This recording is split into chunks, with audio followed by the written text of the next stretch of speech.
ஐயா, ஒரு நாய் தான் பெத்த பிள்ளைக்கு பொண்ணு பார்க்க போணுச்சான். காலையிலேயே நாய் குளிச்சு முடிவிட்டு பொண்ணு பார்க்கறதுக்காக கிளம்பியிருக்கு. எழுத்தாப்புல சரஸ்வதி, தனலட்சுமி, பூமாதேவி 3 பேர் வந்திருக்காங்க. நாய் பார்த்துட்டு போயும் இவ்வளோ முகத்திலேயே முடிச்சுட்டு பொண்ணு பார்க்க போகிறது, வீட்டுக்கு போயிட்டு மறுநாள் குளிச்சுட்டு கிளம்பியிருக்கு. மூதேவி வந்திருக்கா. சபாஸ், இதாண்டா நம்ம பிள்ளைக்கு பொண்ணு பார்க்கறதுக்கு சரியான நேரம்ட்டு நாய் மூதேவி முகத்தில் முடிச்சுட்டு பொண்ணு பார்க்க போணுச்சான்.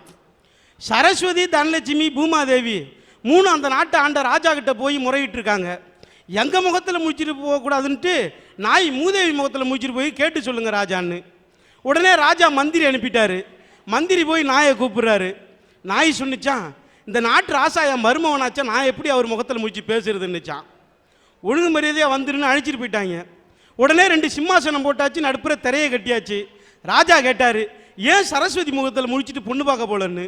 உடனே நாய் சொன்னிச்சான், இந்த நாட்டில் காசு இருந்தால் மெட்ரிகுலேஷன், கம்மியாக இருந்துச்சுன்னா நவோதயா, அதுவும் நர்சரி ஸ்கூலு, காசு இல்லைனா ஊராட்சி ஒன்றிய துவக்கப்பள்ளி, இப்படி கல்வி கொடுக்கறதுல கூட 4 வகையாக கொடுக்குற ஓர வஞ்சனக்காரி பாரபட்சமாக இருக்கிறா, அதனால் அவன் முகத்தில் முடிச்சுட்டு போகலன்னுச்சான்.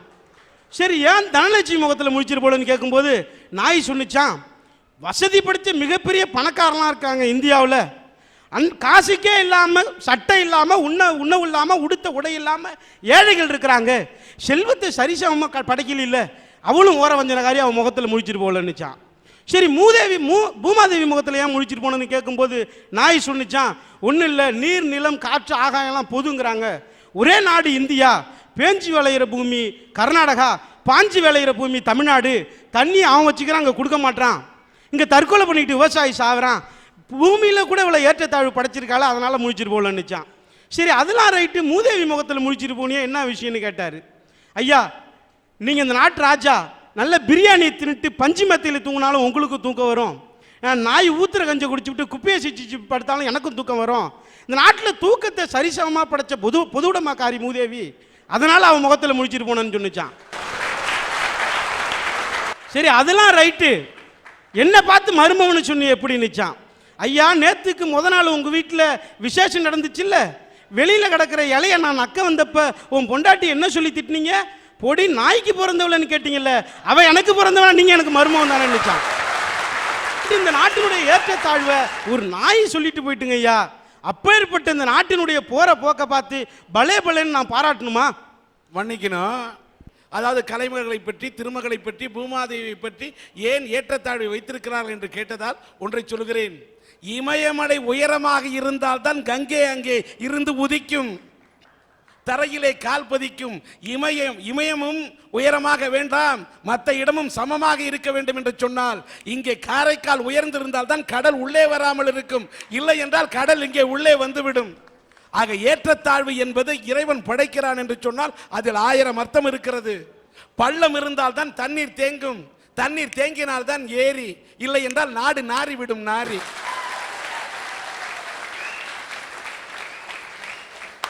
பட்டு வேஷ்டி பற்றி கணா கண்ட போது கட்டி இருந்த கோவணம் களவாடப்பட்டுனதுன்னு வைரமுத்து சொன்னான். அதுதான் ஏன் நாட்டில் நடக்குது. பள்ளத்தில் விழுந்து கிடக்கும் மானுடருக்கெல்லாம் கல்வி வெள்ளத்தின் பெருக்கை போல சென்றடையணும்னா பாரதி. நாட்டில் கல்வி அப்படி போய் கிடைக்குதா? 20 லட்சம் இருந்தால் என்ஜினியர் சீட்டு, 25 லட்சம் இருந்தால் டாக்டர் சீட்டு, 60,000 75,000க்கு பிஎட் சீட்டு விலை போகுது. எல்கேஜி சேர்க்க 20,000 டொனேஷன் கேட்குறான்.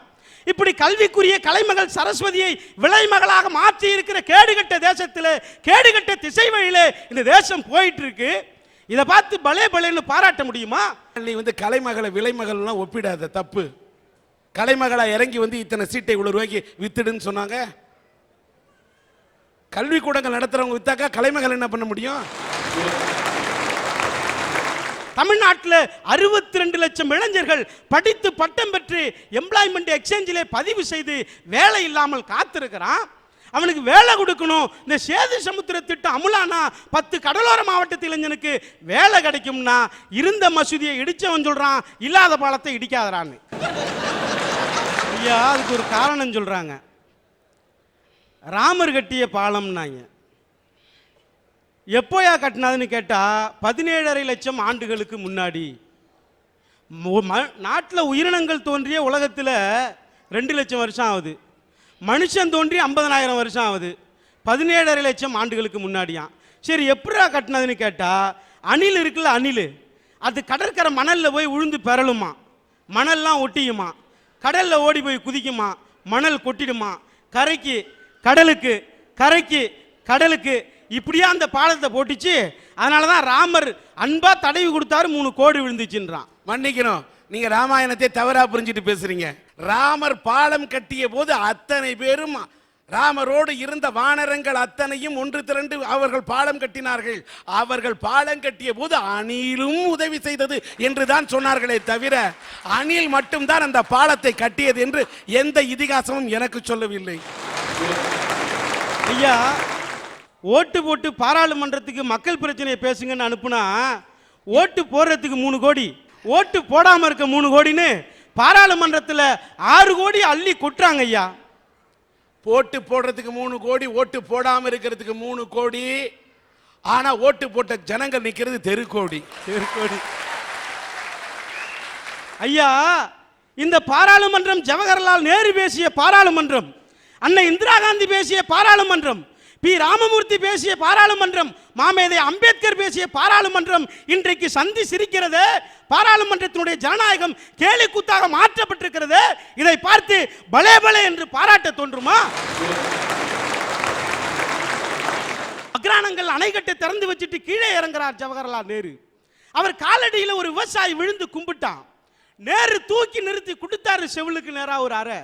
அதிகாரிகள் பதறி போய் நின்னாங்க. நேரு சொன்னார், எவன் காலில் விழக்கூடாது என்பதற்காக கஷ்டப்பட்டு போராடி சுதந்திரம் வாங்கினாள், இவன் என் காலிலே விழுந்து சுதந்திரத்தை அவமதித்தான் என்று. இன்றைக்கு விழுந்தே கிடக்கிறான். அதை பொறுத்து தான் அந்தஸ்து, அதை பொறுத்து தான் பதவி. இதை பார்த்து பலே பலேன்னு பாராட்ட முடியுமா? சின்னஞ்சிறு கிளியே கண்ணம்மா, செல்வ களஞ்சியமே, உன் கண்ணில் நீர் வழிந்தால் என் நெஞ்சில் உதிரம் கொட்டுதடி என்று எழுதியவன் வாழ்ந்த நாட்டில் 10 வயது 13 வயது கண்ணம்மாக்கள் தங்களை வெற்றி பிழைத்துக் கொண்டிருக்கிறார்கள். டேபிள் உயரம் கூட இல்லாத சிறுவன் எக்கி டேபிள் துடைக்கிறான். இதே சென்னையில், மதுரையில், பம்பாயில், கல்கத்தாவில் மேல் உதட்டில் மீசை முளைக்காத அரும்பு சார் ரூம்ஸ் இருக்கு, கேர்ள்ஸ் இருக்கு, வர்றீங்களா என்று கூப்பிட்டு பிழைக்கிறது. என்ன தேசம்? சொந்த மகளின் திருமணத்திற்கு ஒன்றும் சேர்த்து வைக்காமல் செத்து போனான் பாரதி. சொந்த மகளின் திருமணத்திற்கு, திரும்பவும் சொல்லுகிறேன், சொந்த மகளின் திருமணத்திற்கு. இதற்கு பிறகு உங்களுக்கு புரியாவிட்டால் இன்னும் 40 ஆண்டு காலம் பாமாயிலுக்கும் சீனிக்கும் ரேஷன் கடை போல் நிற்பீர்கள் என்று நான் உங்களை சபிக்கிறேன். உங்களுக்கு தெரியும், சில ஆண்டுகளுக்கு முன்னாடி கும்பகோணத்தில் 94 குழந்தைகள் கல்வி வியாபாரத்தில் கொல்லப்பட்டாங்க. கடந்த ஆண்டு நினைவு தினம், பத்திரிகையாளர்கள் சந்திக்க போறாங்க, அந்த நினைவு தினத்துக்கு போறாங்க. அப்படி போகும்போது ஒரு குழந்தையை இழந்த தாயிடம் பேசுறாங்க. அந்த அம்மா சொன்னாங்க, இந்த சம்பவம் நடந்து இத்தனை ஆண்டுகள் ஆகுது சார், என் கணவர் அந்த துயரத்திலேருந்து மீளல, தயவு செய்து என் கணவரை வேலைக்கு போக சொல்லுங்க. வேலைக்கு போங்கன்னு சொல்றது சம்பாதிக்க இல்லை, அப்படி போனாலாவது அந்த சோகத்திலேருந்து மீளுவாரு, அதுக்காக சொல்றேன்னு சொன்னாங்க. அவர் கணவர்கிட்ட போய் பார்க்குறாங்க பத்திரிகையாளர்கள். சார், நீங்க வேலைக்கு போங்க சார், உங்க மனைவி விரும்புறாங்க, நீங்க சம்பாதிக்கணும்னு இல்லை, வேலைக்கு போனாலாவது அந்த சோகத்திலேருந்து மீளுவீங்க இல்லையா, உங்க மனைவி சொல்றாங்க வேலைக்கு போங்கன்னு சொன்னாங்க. அப்போ அவர் சொன்னாரு, ஐயா, இந்த கும்பகோணத்திலே மிகப்பெரிய சமையல்காரனா, நான் சமைக்க போனேன்னு வச்சிங்களா, எந்த வேலையும் நான் செய்ய வேணாம், 10 பேர் என்கிட்ட வேலை பார்க்குறாங்க, என் குழந்தைக்காகவே வாழ்ந்தேன், எல்லாம் செஞ்சேன், அவளுக்காகவே வாழ்ந்தேன், ஒரே குழந்தை, இன்னைக்கு அந்த அடுப்பை பற்ற வச்சுட்டியா, அந்த அடுப்பு தீ எரியிற பொழுது அப்பா அப்பா என்னை காப்பாத்துங்கன்னு என் குழந்தை கதற மாதிரி இருக்கு சார், முடியல சார், தாங்க முடியல சார், நான் மாடு மேய்ச்சாவது பொழைச்சிக்கிறேன், வேண்டாம் சார் அந்த சமையல் வேலை என்று ஒரு தகப்பனை புலம்ப வைத்திருக்கிறதே இந்த தேசம். இதை பார்த்து பலே பலேன்னு பாராட்ட முடியாது. நல்ல உணர்வோடு பேசுறீங்க.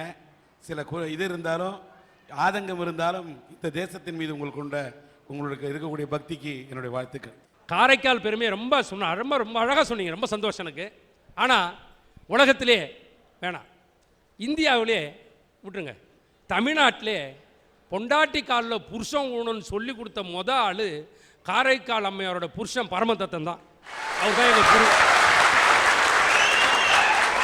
பரமதத்தன் ரசிகர் மன்ற தலைவர் நானே. வாழ்க்கையில் வண்டி ஓடணும்னா லப்பு டப்புன்னு காலில் ஊந்தனே, நமக்கு வாழ்க்கையில் ஒரு பிரச்சனையும் கிடையாது. இப்படி விட தெரியாதனால தான் நான் இப்படி நிக்கிறேன். இதான் வம்புல மாட்டிக்கிட்டு இருக்காங்க. இந்த அம்மாவுக்கு 2 பழம் கொடுத்தாருல, மாம்பழம், இது எடுத்து வச்சாங்கல்ல. அவர் வந்து ஒன்று கேட்டார், ஒரு அதிதி வந்தார், அவருக்கு ஒன்று கொடுத்துட்டாங்க, ஒரு பழத்தை கொடுத்தாங்க. இன்னொன்றும் கேட்டார். நானும் தான் என்ன சொல்லியிருப்பேன், அந்த இன்னொன்று தான் இதுன்னு சொல்லியிருப்பேன். ஆனால் அந்த அம்மா பொய் சொல்ல தெரியாதவங்க. அவங்க போனாங்க, சிவபெருமான்கிட்ட கேட்டாங்க, அவர் மாம்பழத்தை கொடுத்தாரு, கொண்டு வந்து கொடுத்தாங்க. ஆஹா, தெய்வத்து கூட நம்ம வாழ்க்கை நடத்தக்கூடாதுன்னு காலில் ஊந்து முத எங்களுக்கு கற்றுக் கொடுத்து எங்கள் ரசிகர் மன்றத்தை ஆரம்பிக்க வச்சு இன்றைக்கி தமிழ்நாட்டில் நிறைய பேர் தைரியமாக காலில் விடுறோம்னா காரைக்கால் அந்த மண். நான் நதிகள் இணையணும்னு ரொம்ப அழகாக சொன்னீங்க. நதிகள் இணையில, அது ஏன் இணையில தெரியுமா? நாம் தான் அந்த தப்பை பண்ணோம். நதிகளுக்கு கோதாவரி, கங்கா, பவானி, துங்கமித்ரா இப்படி பொண்ணுங்க பேராக வச்சா எப்படி பொண்ணுங்க ஒன்றா சேருவாங்க? காங்கேய, சுப்பிரமணி, பல்ராம, சபாபதினு வைங்கண்ணா, நதிங்க உடனே இணைஞ்சிடும். ஆம்பளைங்க ஒன்று சேர்ந்துருவோம், பொம்பளைங்க அவ்வளோ சீக்கிரம் சேர மாட்டாங்க. நதிகள் இணைவதற்கான சாத்தியம் இல்லை. இங்க பாருங்க, இப்போ வீட்டு பிரச்சனை பெரிய பிரச்சனையா இருக்கு. இது வீட்டு பிரச்சனையே பெரிய பிரச்சனையா இருக்கு. நாட்டை பத்தி எங்க யோசிக்க நினைச்சு பாருங்க. கல்யாணம் ஆன ஆம்பளையும் கல்யாணம் ஆன பொம்பளையும் எப்படி தெரியுமா கண்டுபிடிக்கலாம்? ஒரு டெக்னிக் இருக்கு. கல்யாணம் ஆன பொம்பளைக்கு கழுத்துல தாலி தொங்கும், கல்யாணம் ஆன ஆம்பளைக்கு கழுத்தே தொங்கும்.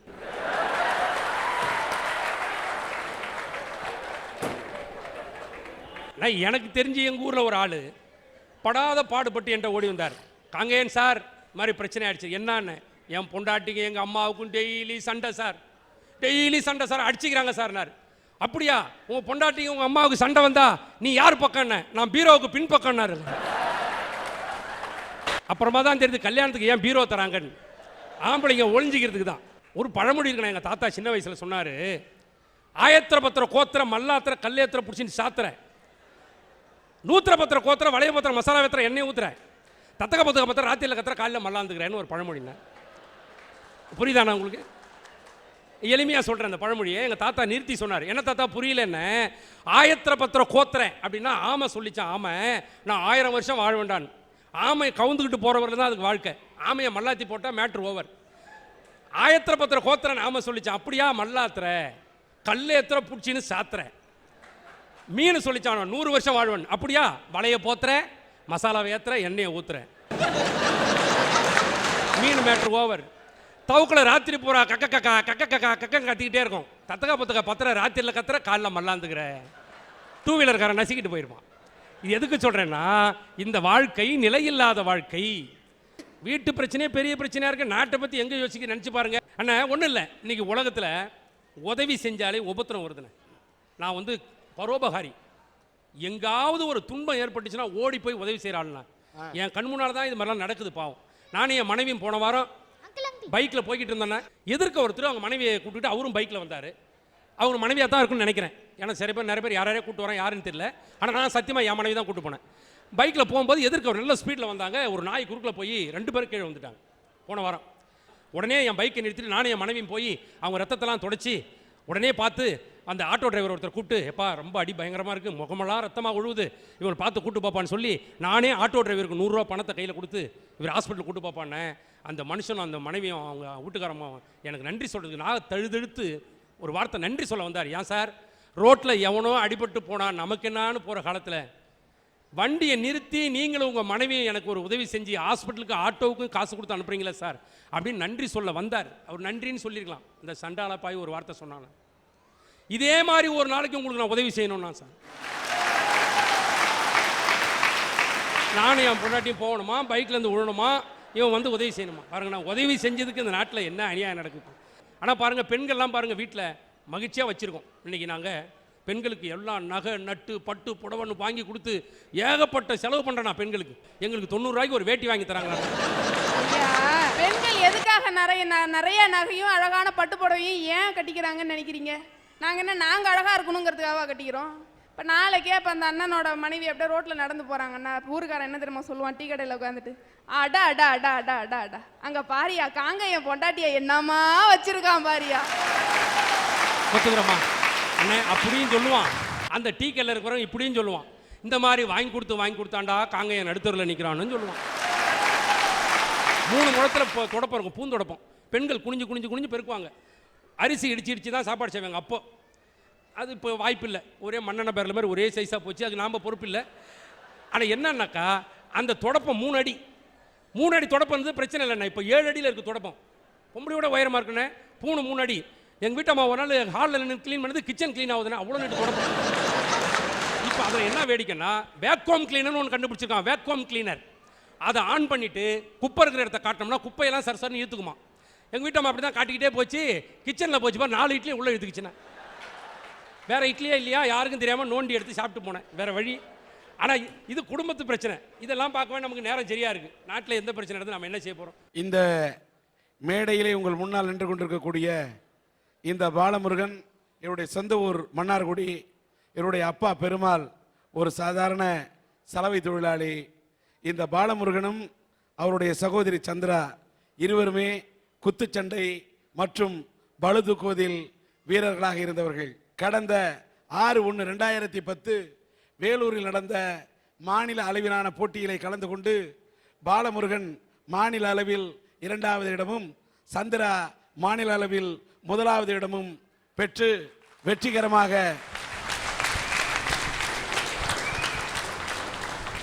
வெற்றி பெற்று வந்து கொண்டிருந்தார்கள். ஆனால் விதி என்ன நினைத்ததோ தெரியவில்லை.